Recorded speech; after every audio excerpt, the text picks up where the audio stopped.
দেখুন আরেকটি ঘর বানানোর পদ্ধতি।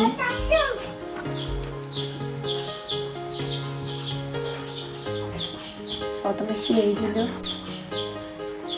কত ছোট ছোট ইট। ঘরটি দেখতে মনে অনেক সুন্দর হবে।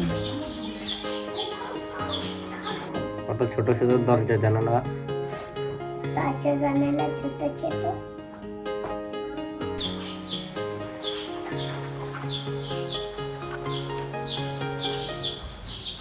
এখন ছাদ ঢালাই দিবে।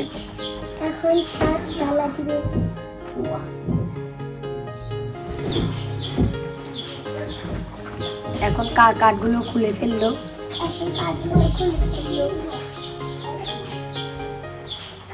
ঘষা মাজা করছে।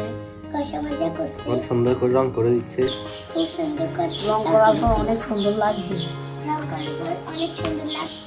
আপনারা যদি এরকম ভিডিও দেখতে চান, লাইক, কমেন্ট, শেয়ার এবং সাবস্ক্রাইব করে দিবেন।